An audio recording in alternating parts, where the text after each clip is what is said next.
상가주택 투자하시는 분들이 사실 원하는 게 딱 두 가지입니다. 매달 꼬박꼬박 들어오는 월세 수익, 그리고 나중에 팔았을 때 남는 시세 차익. 근데 보통은 월세가 잘 나오는 물건은 비싸서 시세 차익이 없고, 싼 물건은 월세가 잘 안 나온다고 늘 하십니다.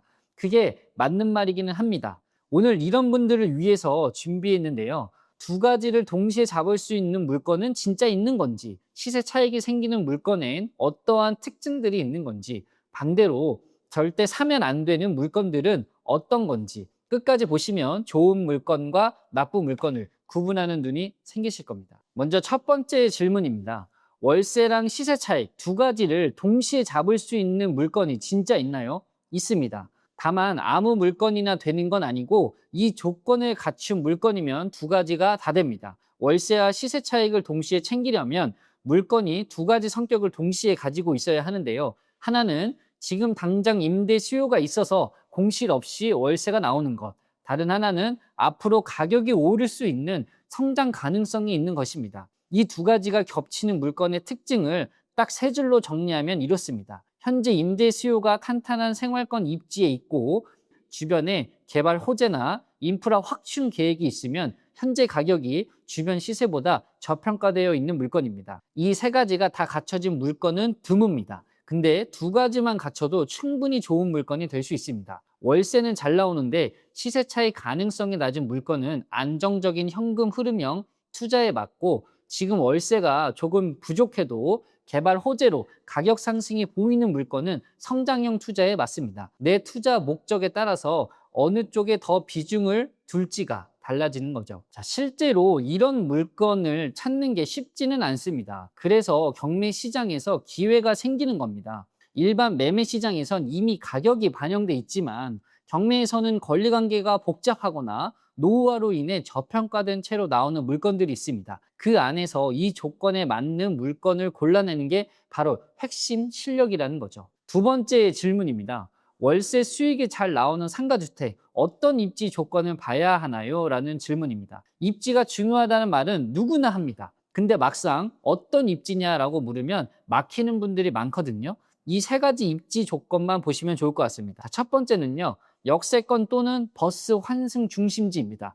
대중교통 접근성은 임대 수요의 가장 기본적인 조건입니다. 지하철역 도보 10분 이내 또는 버스 노선이 여러 개 겹치는 곳이라면 세입자를 구하는 데 어려움이 없습니다. 특히 1인에서 2인 가구 비중이 높은 지금 시장에서는 차 없이도 생활이 가능한 입지가 임대 수요의 유지에 훨씬 유리하게 됩니다. 여기서 한 가지 팁을 드리면, 역세권이라도 역 출구 방향이 중요합니다. 같은 역이라도 유동 인구가 몰리는 출구 방향과 그렇지 않은 방향의 임대 수요가 다를 수 있거든요. 현장에 직접 나가서 아침, 저녁 유동 인구 흐름을 확인해 보는 게 좋습니다. 두 번째는요, 생활 인프라가 촘촘하게 있는 곳입니다. 마트, 병원, 학교, 은행이 걸어서 10분에서 15분 안에 다 있는 곳이냐를 한번 보시면 좋을 것 같습니다. 이런 곳은 세입자가 한번 들어오면 잘 나가지 않습니다. 왜? 생활이 편하니까요. 반대로 이런 인프라가 부족한 곳은 월세가 싸도 공실이 나오면 월세 수익률 계산 자체가 무의미해지는 거죠. 세 번째는 배우 수요가 고정적인 곳입니다. 배우 수요라는 게 뭐냐면 그 지역에 지속적으로 임차 수요를 만들어내는 인구 집단입니다. 예를 들어 대학교 인근이면 매년 신입생이 들어오면서 원룸 수요가 고정적으로 생길 수 있다는 거죠. 대형 병원이나 공공기관 인근이면 직원과 관련 종사자들의 주거 수요가 꾸준하게 될 수 있다는 거죠. 산업단지 배후 주거지도 마찬가지입니다. 이런 고정 수요가 있는 입지는 경기 변동에도 공실 리스크가 상대적으로 낮아지게 되는 거죠. 자, 그러면 이제 세 번째 질문입니다. 시세 차익이 생기는 상가주택은 어떠한 특징들이 있나요? 지금 싸 보이는 물건 중에서도 오르는 물건과 안 오르는 물건들이 있습니다. 차이는 생각보다 명확합니다. 첫 번째는 개발 호재가 가시화되고 있는 지역입니다. 호재라고 해서 다 같은 호재가 아니라 언젠가 개발될 것 같다라는 막연한 기대가 아니라 이미 도시계획에 반영되어 있거나 착공이 시작된 호재여야 합니다. 예를 들어 신규 지하철 노선이 착공에 들어갔다거나 주변에 대규모 주거단지 개발이 승인됐다거나 도로 신설로 접근성이 개선되는 경우가 이에 해당이 됩니다. 이런 호재는 완공 시점이 가까워질수록 가격에 반영되는 속도가 빨라집니다. 두 번째는요, 현재 용도 지역 대비 활용도가 낮은 토지입니다. 예를 들어 2종 일반 주거 지역이나 준주거 지역인데 현재 건물이 용적률의 절반도 사용하지 않고 있는 경우입니다. 이런 물건은 현재 건물의 임대 수익 외에 나중에 신축이나 증축을 통해서 건물의 가치를 키울 수 있는 잠재력이 있습니다. 건물보다 토지 가치로 접근하는 거라고 보시면 됩니다. 세 번째는요, 주변이 정비되고 있는 구도심입니다. 낡고 오래된 동네라도 주변 건물들이 하나둘 리모델링 되거나 신축되고 있다면 그 지역 전체의 이미지와 임대 수요가 올라갈 수 있습니다. 이런 지역에서는 아직 손 안 댄 노후 건물을 경매로 싸게 잡고 리모델링을 하면 지역 상승 흐름을 같이 탈 수도 있습니다. 실제로 이런 흐름에서 수익을 낸 사례들을 꽤 많이 보게 됐습니다. 네 번째 질문인데요. 반대로 월세도 안 되고 시세도 안 오르는 물건은 그럼 어떤 건가요? 라는 질문입니다. 좋은 물건만큼 나쁜 물건을 알아보는 눈도 매우 중요합니다. 이 두 가지 중 하나라도 해당되면 사지 마세요. 첫 번째, 인구가 줄고 있는 지역 물건입니다. 월세는 결국 그 지역에 살려는 사람이 있어야 나옵니다.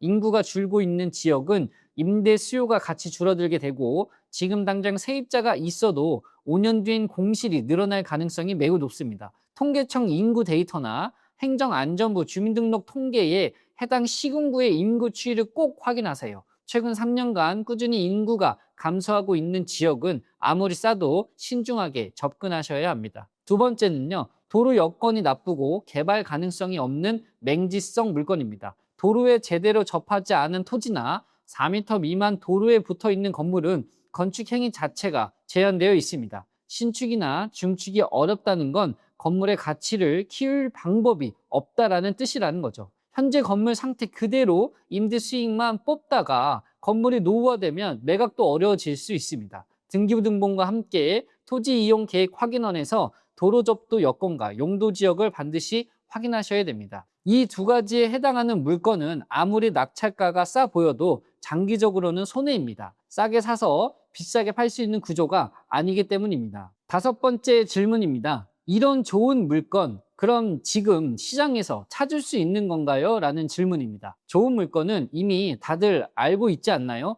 이렇게 생각하시는 분들이 많은데요. 근데 경쟁자보다 먼저 찾는 방법이 분명히 있습니다. 첫 번째는 유찰 이력이 있는 경매 물건을 노려보세요 라는 겁니다. 한 번 이상 유찰된 물건은 최저 입찰가가 낮아져 있습니다.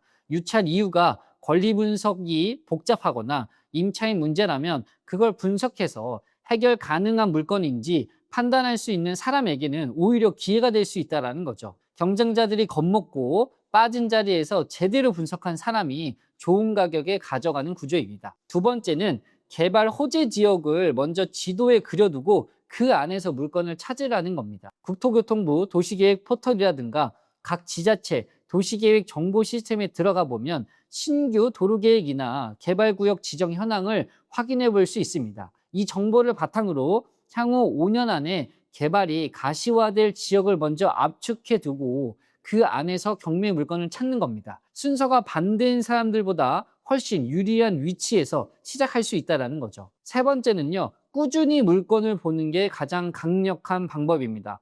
법원 경매 사이트에서 매주 올라오는 상가주택 물건을 보고 입찰 여부와 관계없이 권리 분석을 직접 해보는 연습을 쌓으시고 100개를 보다 보면 좋은 물건과 나쁜 물건을 구분하는 감이 생길 수밖에 없습니다. 그 감이 쌓인 사람에게는 결국 좋은 물건을 먼저 알아보게 되는 거죠. 좋은 물건은 기다리는 사람이 아니라 준비된 사람한테만 보이게 됩니다. 오늘은 월세와 시세 차익을 동시에 챙길 수 있는 물건의 기준부터 절대 사면 안 되는 물건까지 정리해봤습니다. 투자는 좋은 물건을 고르는 것에서 시작이 되고 오늘 말씀드린 기준을 갖고 물건을 보시면 보이는 게 달라지실 수 있습니다. 오늘 영상이 도움이 되셨다면 구독과 좋아요 부탁드리고요.